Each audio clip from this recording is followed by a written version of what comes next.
Y decíamos, vamos a hablar de síndrome urémico hemolítico. Cerramos enero con 5 casos.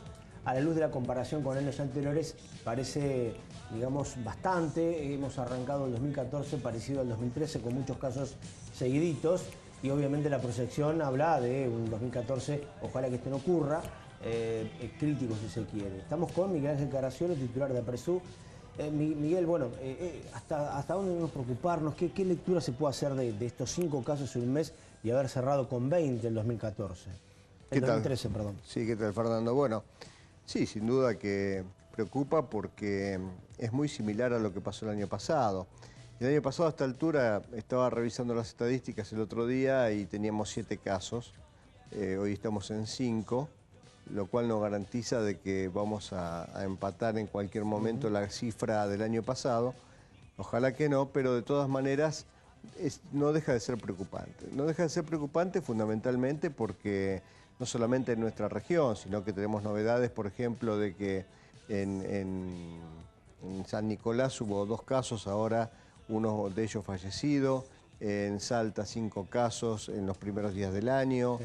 Y tenemos casos en La Plata y bueno, la gente nos va acercando información de casos que hay en los distintos lugares del país y se suman y son muchos. El año pasado terminamos en más de 550 casos en todo el país, con lo cual es una cifra realmente muy alta y da una pauta de que estamos muy mal en cuanto a medidas de prevención, ¿no es cierto? Cosa que no se hace para nada. Miguel, sinceramente, por lo menos desde nuestro lugar, comenzamos a hablar mucho de esto y a estar más cerca de los casos que se daban, afortunadamente pocos mortales, pero de tanto en tanto aparecían. Cuando se empezó a trabajar mucho desde APRESU y en su momento desde otra organización, pero digamos con tu presencia, no sé si estos números se manejaban anteriormente, digamos, de esta cantidad de casos, por lo menos en Bahía Blanca. ¿Cómo era el desarrollo de la enfermedad y la afección años atrás, digamos? A ver, desde que nosotros comenzamos a trabajar, el año que más casos habíamos tenido fue en el año 2012, 13 casos. Digamos, desde el 2008 para atrás estábamos en cifras muy altas, entre 20 y 30 casos. Ajá. O sea que sin duda era algo que, como no se daba a conocer, pasaba casi desapercibido. A eso iba, ¿no? Claro, pero de todas maneras eran unas cifras muy altas y es lógico que así sea, porque al no haber ninguna medida de acción directa que se tome para tratar de contrarrestar todo esto, bueno, yo creo que hubo un veranito, una primavera, por llamarlo de alguna manera, en estos años donde nosotros estábamos trabajando, que se debió un poco más a la casualidad que a la causalidad. Porque lo que sí se ha mejorado es en cuanto al conocimiento de la gente, sobre todo en Bahía Blanca y parte de la región. Eso indudablemente lo hemos notado, hoy ya la gente sabe al menos de qué se trata y bueno, después está en cada uno, ¿no es cierto?, tener la responsabilidad de tomar las medidas de precaución. Lo que pasa que a veces también no es justo recaer todo en la familia, en el hogar, para que sea el último eslabón que se oponga a la bacteria y de esa manera cuidarse, porque digamos que desde el campo, desde que nace la bacteria hasta que llega a la mesa de cada uno, ya sea a la mesa en distintas, no solamente en la carne, sino en la fruta, en las verduras, en los lácteos, en el agua, en un montón de cosas, recorre un largo camino y nadie hace absolutamente nada como para ir interfiriendo en esa ruta, en ese encadenamiento, para que llegue un poco más elaborado y mucho más controlado a la mesa de cada uno, ¿no? Miguel, con diferentes matices has sido crítico de las políticas del Estado en este sentido, vos. He sido siempre crítico y lo sigo siendo porque hasta que el Estado me demuestre lo contrario. O sea, nosotros elaboramos junto con Marta Rivas en Buenos Aires el Programa Nacional de Síndrome Urémico Hemolítico, lo presentamos en el Ministerio de Salud de la Nación. Fue firmado en su momento por Graciela Ocaña y después se cajoneó y nunca más salió. Un programa que estaba perfectamente hecho, listo para desarrollar y nunca se desarrolló. Y después hay cosas que realmente aterran, indignan y que llaman mucho la atención de que nadie se ponga serio a tratar de evitar esto. Por ejemplo, hace unos días tuvimos el presidente de LUSU. LUSU es una entidad en Buenos Aires que trabaja al igual que nosotros, que tiene mucha más trayectoria que la nuestra, también trabaja para el gobierno de la ciudad en la parte de bromatología para hacer controles. Y le fue prohibido, por ejemplo, controlar supermercados Coto. Digo la marca, digo todo, ¿sí? Porque indudablemente fue así y fue denunciado a través de las redes sociales. Y esta persona dijo, yo pertenezco a una entidad, presido una entidad que justamente tiene que cuidar esto. Entonces no puedo quedarme callado y tengo que decir que esto no se debe hacer. Evitar que se controlen lugares que son de consumo masivo. Es un supermercado donde concurre mucha gente. Bueno, él fue sacado de su ámbito de trabajo, fue derivado hacia otro sector y bueno, eso es lo que ocurre. ¿En el gobierno de Macri?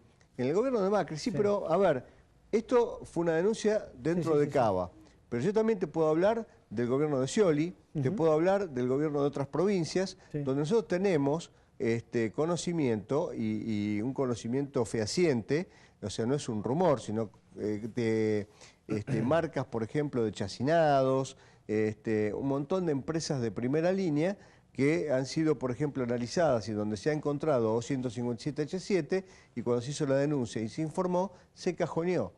O sea, jamás tuvo... O sea, cuando avanza algún contralor del Estado sobre empresas importantes y poder económico, ahí viene algún problema. Hay un problema que hace que eso no llegue a un final como debería ser. Entonces eso realmente preocupa e indigna. Ahí entonces es cuando va mi queja hacia el Estado, sobre todo al Estado Nacional, ¿no es cierto? Desde el año 95 que el Estado no hace una campaña de prevención en enfermedades de transmisión alimentaria. La última fue por cólera. Sí. Desde ahí hasta la fecha, estamos en el 2014, no hubo ninguna campaña a nivel nacional de enfermedad de transmisión alimentaria. Y si nosotros sabemos que atacando el síndrome urémico hemolítico hacemos que se disminuya la cantidad de casos en otro tipo de enfermedades también de transmisión alimentaria, creo que sería importante una campaña de esta naturaleza, ¿no? Sobre todo en este caso que no hay medicación. Miguel, en Bahía se podría hacer más, digamos, ustedes han trabajado con campañas de prevención, ¿se les ha acoplado el Estado municipal? ¿Hay interés de hacer algo? ¿Cómo está la situación acá? Siempre se puede hacer más, eso no cabe duda. El Estado municipal el año pasado ha cerrado de alguna manera con algo que había prometido a principio de año, que no se hizo a lo largo de todo el año y que en los últimos 2 meses fue, por ejemplo, la campaña de cosas serias de las bacterias, hay una publicidad radial ahora que justamente de prevención y bueno, ahora tenemos un nuevo secretario de salud con el cual todavía no he tenido la oportunidad de hablar, voy a solicitar una entrevista con él porque además mantengo un buen diálogo. Tenemos carnicerías saludables para desarrollar que todavía no ha iniciado, pero confiamos en que lo vamos a hacer en el transcurso de este mes. Así que bueno, esperamos el apoyo. La municipalidad, a través de la Secretaría de Salud, ha hecho algo. Creemos que todavía se puede hacer mucho más, pero también tendríamos que evaluar. A mí me gustaría que a veces se expusiera ante la gente, ante la población, porque, por ejemplo, puede salir una crítica de parte mía a que se haga poco, pero también podría haber una devolución de la Secretaría diciendo, nosotros estamos haciendo todo lo más que podemos, porque tenemos este presupuesto, porque lo gastamos en esto y en esto, porque hacemos campañas de distinto tipo y no nos alcanza el presupuesto. Y puede haber razones por las cuales no se haga más. Estaría bueno conocerlo para no criticarlos por ahí en forma injusta, o también para saber si se puede hacer más cosas y de esa manera hacer algo coordinado. Yo creo que, bueno, con Federico Bugatti tengo una gran relación y creo que es una persona de hacer. Espero y confío en que este año se hagan muchas más cosas de las que se hicieron el año pasado. De todas maneras, quiero dejar en claro que todo lo que haga el gobierno municipal también es muy limitado en cuanto a que de acá no salen los alimentos vienen de otros lugares, los controles que se tienen que hacer a nivel nacional no se hacen o se hacen muy pocos, los de nivel provincial sí directamente no se hacen, sobre todo en frigoríficos, no se controlan las plantaciones de verduras, de frutas, cuando se riega, por ejemplo, con materia fecal.